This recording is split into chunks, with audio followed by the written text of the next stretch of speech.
Love isn't always met with open arms, especially when someone has learned that closeness comes at a cost. To love an avoidant is to love someone who's learned to associate intimacy with overwhelm, expectations with entrapment, and affection with pressure. They're not trying to be cold. They're trying to stay safe, and the irony is, they want connection just as deeply as anyone else. But safety for them has often been found in distance, not closeness. So the question becomes, how do you create an environment where they don't have to run from love to feel free? When you're in a relationship with someone who has avoidant tendencies, the natural impulse is often to reach for closeness, to seek connection, to ask for more. But what most people miss is that the more you reach from a place of your own unmet needs, the more they feel the need to retreat. Not because they don't care, but because they feel threatened by the expectation. For someone with avoidant patterns, intimacy doesn't feel safe when it comes packaged with pressure. What they're really afraid of is not love. It's the weight of someone else's emotional demands becoming too much to carry. And so, if you truly want to make space for love to grow with them, you can't start by asking them to meet your needs. You have to start by understanding their fear.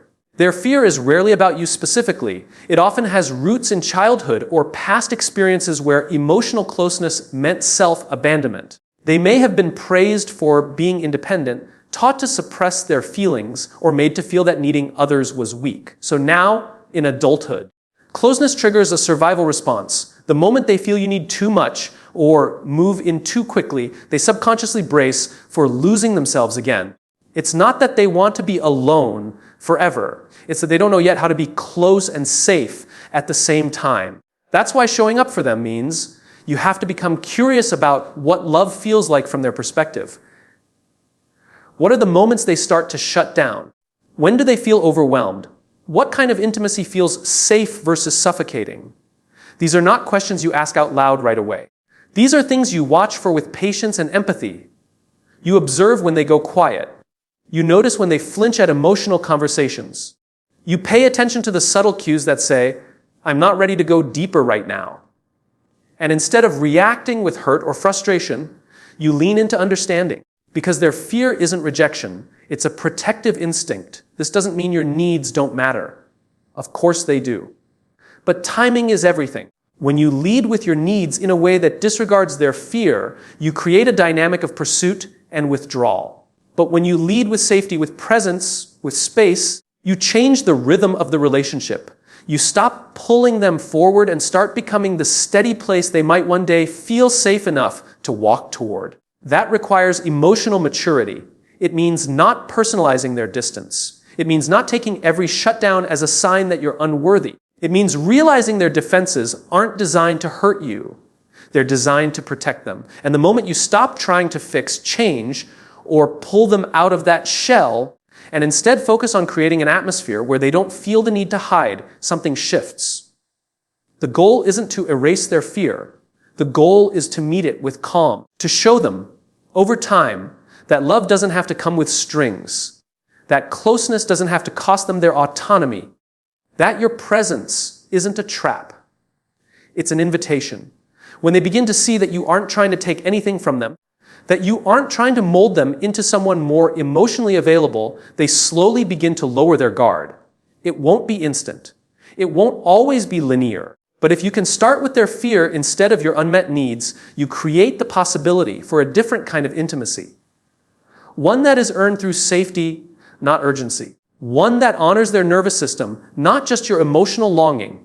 And in doing so, you create the only thing that can truly hold love between you, trust. For someone with avoidant tendencies, the world of intimacy can feel unstable, unpredictable, and overwhelming. Their nervous system is tuned to scan for signs of danger, emotional expectations, pressure to perform, or sudden changes in tone. In that internal landscape, safety isn't found in what you say once. It's found in what you do over and over again.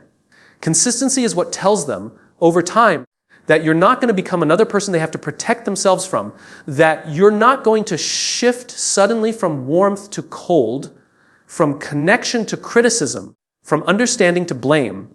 To love someone who is avoidant is to speak in the only language their guarded heart understands: consistency. Consistency doesn't mean perfection. It doesn't mean always having the right words or never making mistakes. It means becoming emotionally reliable. If you say you'll show up, show up. If you offer patience, don't withdraw at the moment, they don't respond how you hoped. If you say they're safe with you, back it up with actions that don't make them question it. They're not listening to your words nearly as much as they're studying your patterns. They remember the moment you lost your temper. They hold on to how you reacted when they needed space. They file away every instance that confirms their core fear that closeness will cost them. This is why inconsistency is so damaging.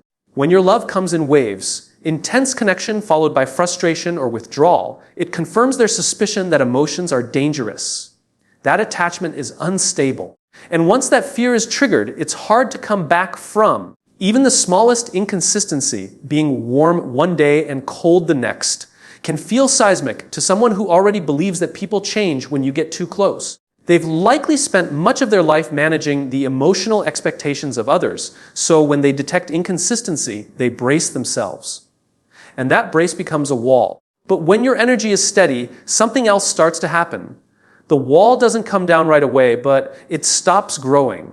They start to notice that you respond with calm, even when they're distant.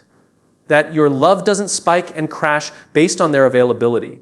That you don't shame them for needing space, nor do you punish them when they come back. And with every small, consistent act of emotional safety, their body begins to learn a new story, one where closeness doesn't automatically mean chaos.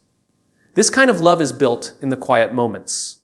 It's built in showing up when you say you will, in keeping your tone grounded when they're overwhelmed, in responding to their silence with compassion rather than anxiety. It's built in the 1,000 tiny choices you make to not take their fear personally, but to meet it with grace. It's slow, yes, but it's real. Consistency creates the conditions for trust, and trust for an avoidant is earned in inches. It's not earned through intensity, but through repetition, through patience, through being the one variable in their life that doesn't change when they get scared, the one person who doesn't try to force them open, but waits with a soft kind of strength until they feel safe enough to meet you halfway. If you truly want to love someone who's avoidant, remember, they're not testing you to see if you'll pass. They're watching to see if you'll change. Not in the good way, but in the way they've seen before. And when you don't, when you remain grounded and kind and stable, especially when they expect the opposite, you do something extraordinary. You begin to rewire their idea of what love can be. Not a fire that burns too fast, but a flame that never wavers. Not a trap, but a home. When you love someone with avoidant tendencies, it's easy to believe that the more effort you put in, the more love you'll receive. You think if you just say the right thing, show up enough, stay patient long enough, they'll finally open up and meet you in the middle. But the truth is, chasing an avoidant doesn't bring them closer. It pushes them further away. Not because they don't care, but because pressure feels like danger to their nervous system. They're not looking for someone to pull them out of hiding. They're looking for someone who makes it safe enough for them to come out on their own. Chasing is about control. It's about urgency. It's often rooted in fear, the fear of being abandoned, the fear of not being enough, the fear of disconnection. But to the avoidant, chasing feels like pursuit. It activates a part of them that's been wired to protect, not to connect. When they feel emotionally cornered, even with good intentions, they respond the only way they know how, by creating space. The more you push, the more they pull, and the cycle continues. But when you shift from chasing to inviting, the entire dynamic changes. You stop trying to extract closeness from them, and instead, you become a calm, open presence that doesn't demand anything. An invitation doesn't pressure. It doesn't force. It simply offers connection, safety, understanding, without insisting that they meet you before they're ready. And when someone is avoidant, readiness is everything. They need to feel like coming closer is their choice, not your need. Inviting someone into connection means becoming grounded in your own emotional center. It means not taking their distancing personally. It means learning to sit in the space between you without rushing to fill it with words, fixes, or emotional persuasion. There is power in your stillness. When you stop chasing, you stop reinforcing their fear that closeness always comes at the cost of peace. And in that calm, something begins to shift. They may test you at first. They may expect the chase. They may pull away to see if you'll follow. And when you don't, when you stay available but not overbearing, compassionate but not reactive, they feel something unfamiliar, emotional safety without pressure. That's the space where connection begins to grow. You can still express your feelings. You can still let them know you care. But it's the tone, the timing, the delivery that matters. Chasing is anxious energy. Inviting is grounded energy. Chasing says, I need you to come close so I can feel okay. Inviting says, you're free to come close when you feel safe enough, and I'll still be here. One suffocates, the other soothes. This approach requires a deep level of self-trust. You have to know your own worth well enough that their distance doesn't unravel you. You have to believe that love isn't something you force into existence. It's something that unfolds when the environment feels right. And you have to recognize that true closeness with an avoidant doesn't come through pursuit, it comes through patience. You're not here to rescue them from their fear of intimacy. You're here to model a different way of being, one where love isn't rushed, where space isn't punished, and where presence is more powerful than pressure. And when they realize that you're not chasing them, but also not leaving, they begin to trust. Not because you asked them to, but because your energy showed them it's safe to try. Love isn't about convincing someone to come closer. It's about becoming the kind of presence they feel safe moving toward. Let your stillness be the invitation. Let your stability be the signal. And trust that the right heart, even the most guarded one, will eventually find its way to you. Not because you ran after it, but because you stopped running at all. When someone with avoidant tendencies distances themselves, it's rarely about not caring. In fact, the act of pulling away is often how they attempt to care without becoming overwhelmed. To them, space is safety. Solitude is control.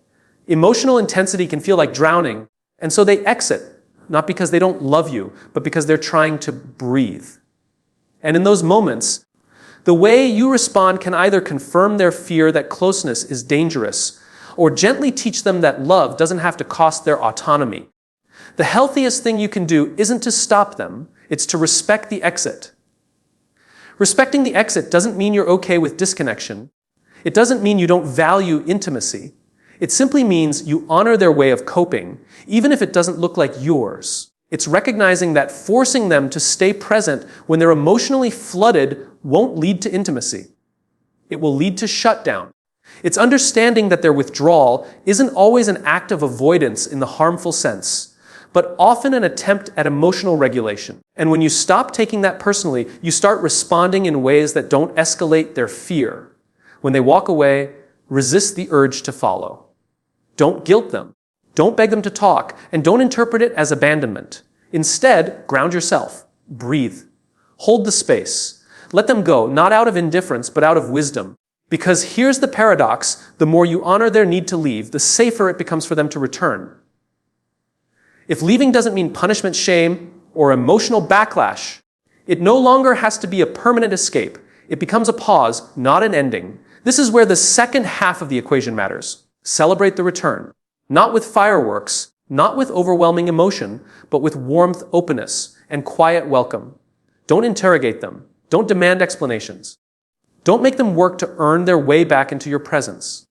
Let your energy say, I'm glad you're here, not what took you so long. This kind of acceptance softens their defenses. It teaches them that emotional distance doesn't equal relational danger.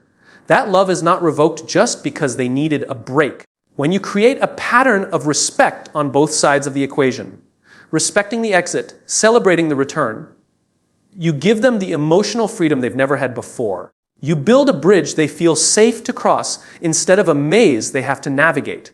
You replace the fear of engulfment with the possibility of secure connection. And they begin to learn through experience that closeness doesn't have to be a trap. This takes patience.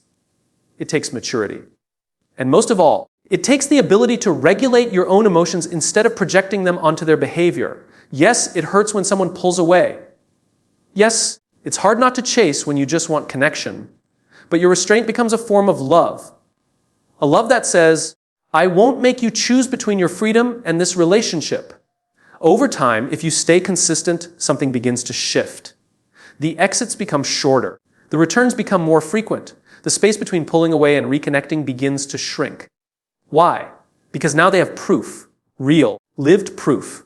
that your love doesn't collapse under pressure, that you won't make their fear about you, that you can hold presence through their absence.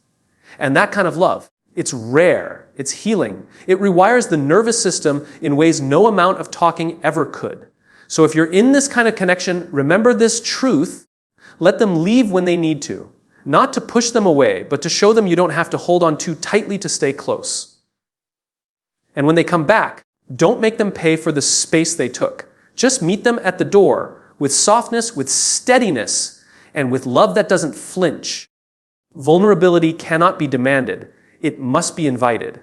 And when you're in a relationship with someone who leans avoidant, this distinction becomes essential. Avoidants often grow up in environments where expressing emotions was either unsafe, unwelcome, or ignored.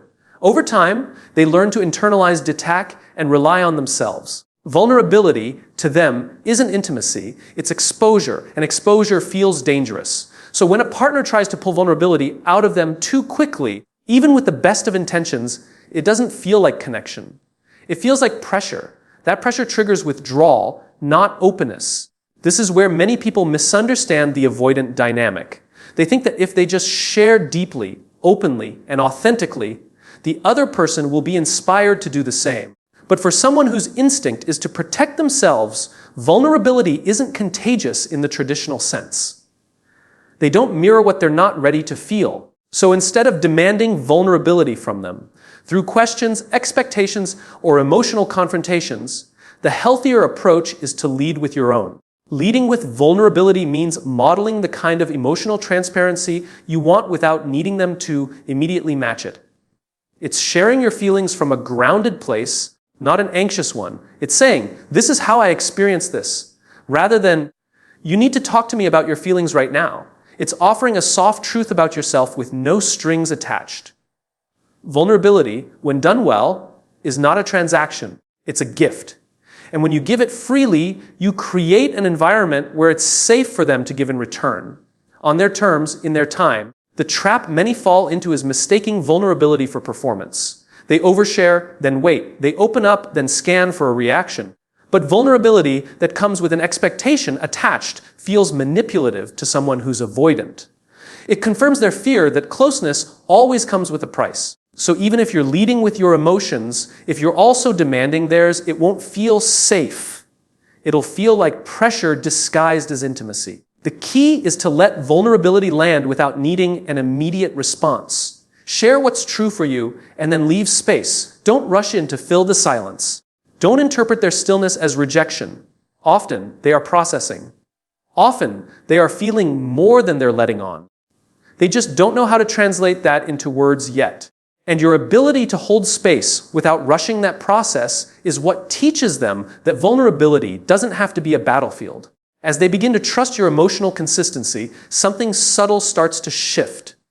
They might not open up in grand, sweeping confessions, but they'll start to reveal themselves in small ways, a little more eye contact, a slightly longer response, a moment where they share something personal without being asked. Don't overlook these moments. Celebrate them quietly. Because to them, every small act of vulnerability is a risk. And if you meet it with presence instead of pressure, you show them that their risk was worth taking. Letting vulnerability lead also means being willing to be misunderstood without becoming defensive. Sometimes your openness won't be met with immediate understanding. But if you stay grounded and authentic, if you speak from your own experience rather than making demands, you teach them how to meet you. And you do it without violating their emotional boundaries. Over time, the emotional space between you starts to feel safer, not because you forced it open, but because you stayed open yourself. Vulnerability becomes less of a threat and more of a bridge. And the person who once pulled away from closeness begins to associate it not with overwhelm, but with relief. That's the magic of letting vulnerability lead.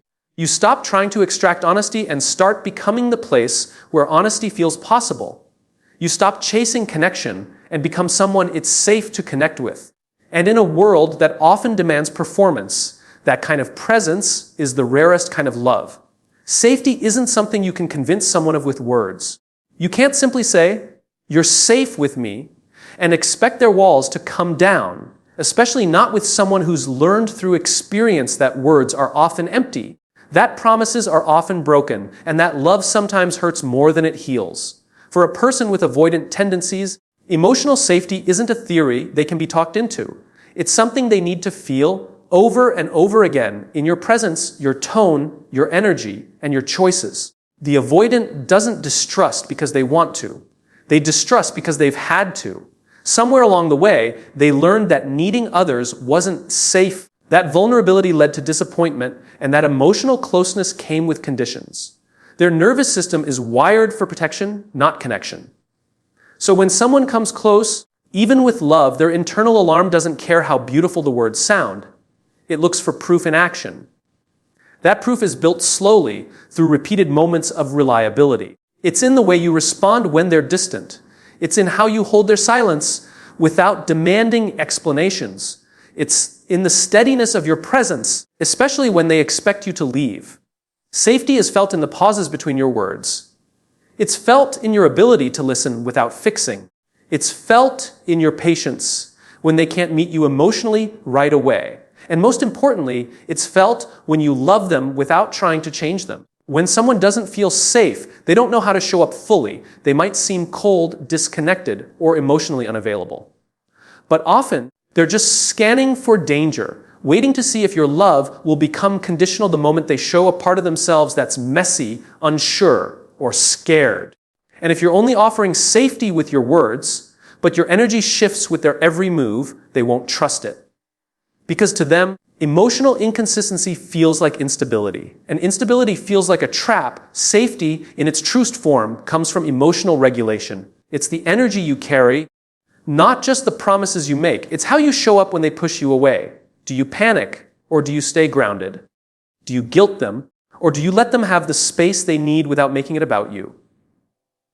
Those moments, more than any heartfelt speech, are what teach someone whether or not you're a safe place to land. It's not about perfection.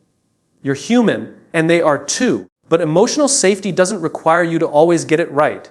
It requires you to be consistent, honest, and open to repair. It's the courage to say, I don't have all the answers, but I'm here, and I'm not going anywhere. It's the humility to own your triggers without making them responsible for them. It's the resilience to keep showing up, even when connection feels hard. With time, the avoidant begins to notice the difference. They start to feel the quiet sturdiness of your love, that it doesn't rise and fall with their availability, that you don't require their vulnerability to stay connected to your own. And eventually, their nervous system starts to settle. Their guard begins to soften, not because you told them they could trust you, but because they felt it in their body, in their breath, in the way they no longer have to brace for emotional impact every time they get close. This is what makes safety powerful. It transforms. It doesn't demand, it invites. It doesn't rush, it waits. It doesn't declare its value, it lives it. And when someone finally feels that kind of safety, they begin to love from a place they didn't know was possible. Not out of fear, not out of habit, but from a grounded truth. It's finally safe to be seen.